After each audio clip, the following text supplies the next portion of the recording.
Hey guys, Gino Zero, how you doing? I hope all is well in YouTube land. Whatever part of the world that you are in. Okay, let's clean the catfish. I've had some people ask me how I clean my catfish, and I do it just like everybody else does. I don't have any of the skin and pliers. I just use regular pair of pliers, and it works for me. If I had skin and pliers, I would use them, but I don't. I am not a fishyologist or any kind of a professional angler dude or any of that kind of stuff. Just a regular dude who catches fish, and this is how I clean them. I will tell you that I got a new fillet knife from Wallace Knife Works. I got with Ricky a little while back and told him that I needed a new fillet knife, and this is what he made me. These are high carbon blades, and they're all handmade. He put a locust handle on here for me.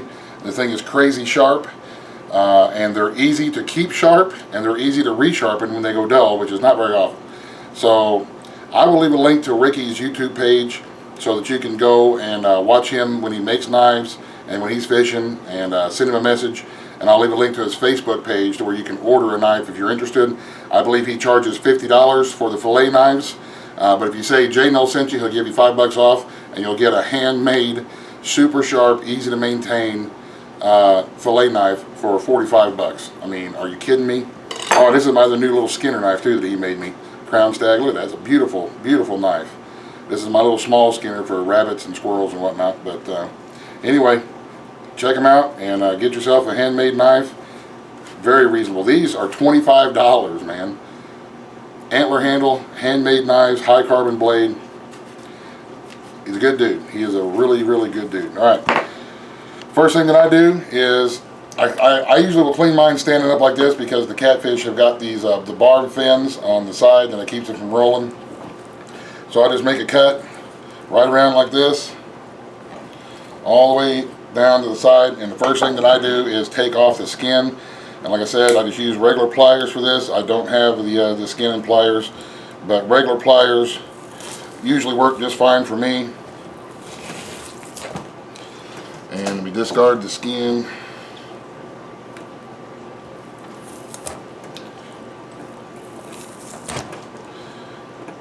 Sometimes your regular pliers will get a little bit of that slime on them and you'll need to wipe them off. But usually you can pull the skin right off with just your regular pliers if you don't have access to the skin and pliers, or like me, you don't have extra money to go out and buy a pair of them. This catfish was caught in the Ohio River this morning on skipjack herring, which is a bait that we can catch that is here in the Ohio River, and I think it's in the Tennessee and the Missouri, or the Mississippi River, the bigger rivers.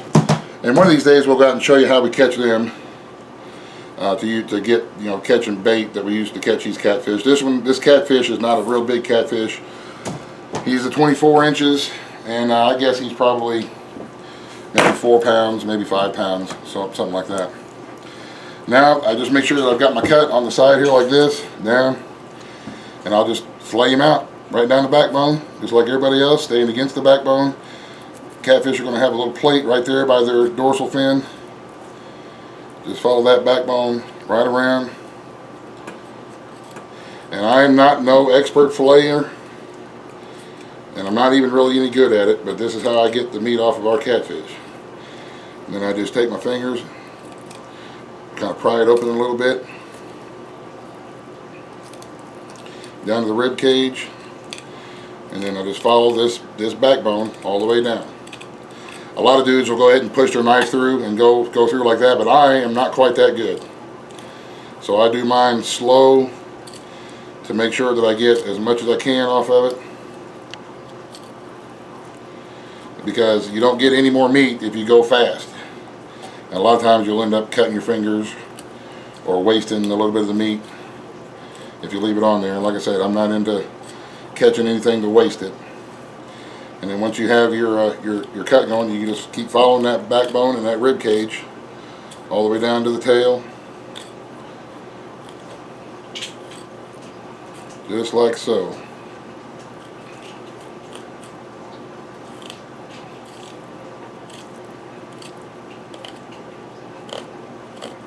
A lot of guys can get these things cleaned up and filleted out in just a matter of a couple of seconds, but not me. Like I say, again, I like to take my time and make sure that I get as much as I can and to make good cuts.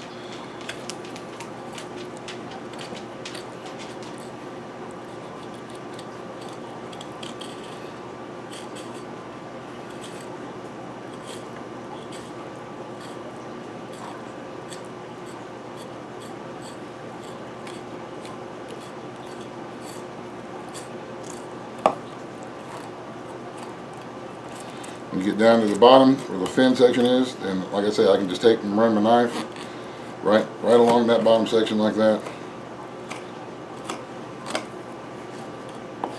And there's my one fillet. The fillet on the one side, he's still a little bit bloody, but I'll rinse him and soak him, and that's a nice fillet, and I'm happy with that. That is going to make a good supper, man. We'll make some hush puppies, a little bit of fried taters. Now I'll do the exact same thing on this other side.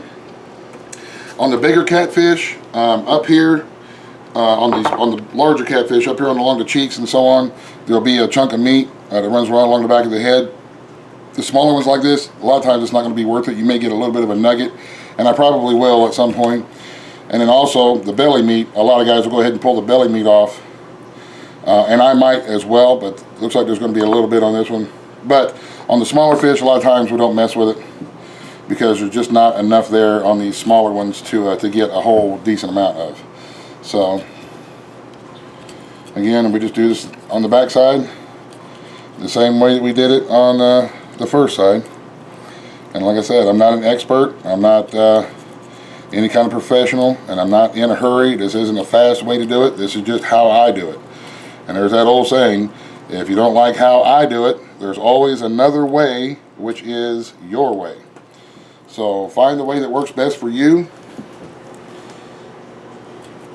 and go ahead and get as much meat as you can off of them. You know, I was talking about Ricky Wallace a little bit ago. I got a note in my phone book next to his number, because he's a good personal friend of mine, and I talked to him quite a bit on the phone. There's a note that says, never go fishing with Ricky. And he was telling me one day about, he lives down in Florida, and they were shark fishing in the Gulf of Mexico, and they had I think he said it was a big bull shark.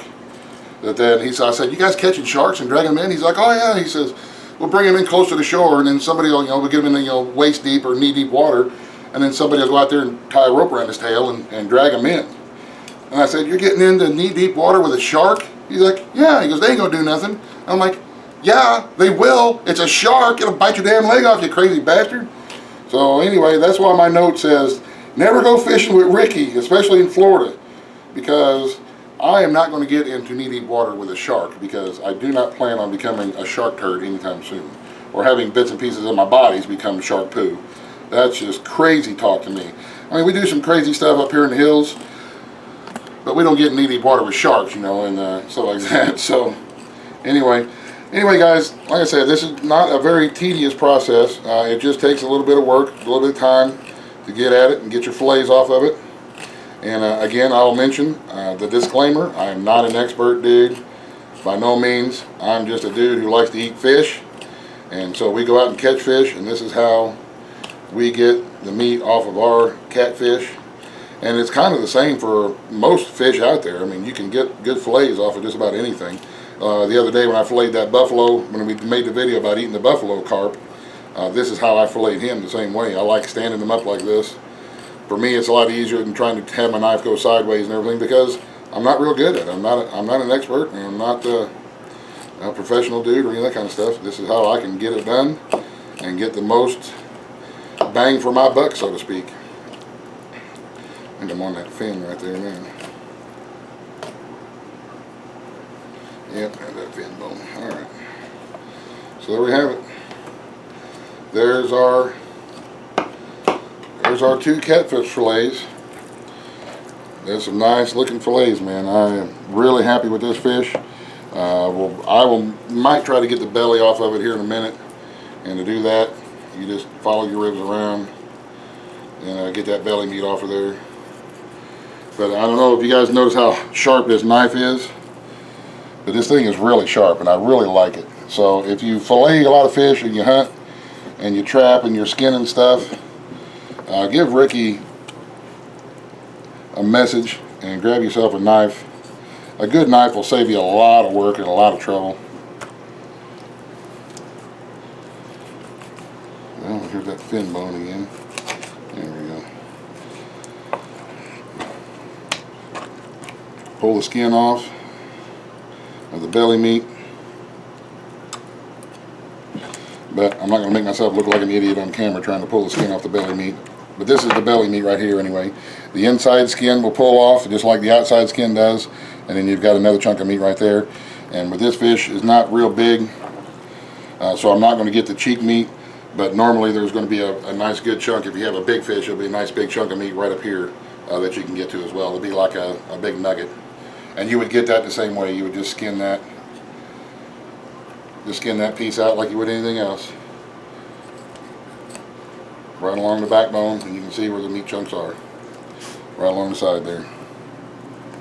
So, there you have it, guys. I hope this helps. Whoa. Like I said, I had a dude ask me if I show him how I skin my catfish. I told him that I don't do anything differently than anybody else. I do it the same way as everybody else does. See, there's the top of that skin, that little cheek meat right in there. So, and that's how I do it. Nothing special, nothing different. Just a regular dude doing regular dude stuff. So, anyway, we're going to get this guy soaking in some water, get him clean up our mess. Yes, I did it inside my house because it's about 600 degrees outside right now, and I enjoying the air conditioning for a bit. So, I hope this helps, man. And like I said, nothing different. So, you guys, thank you very much for watching. Get outside and enjoy some outdoor time, and catch you some fish. Go home and make a mess. So, you guys have a great day. God bless. The end. Buzz, buzz. The end.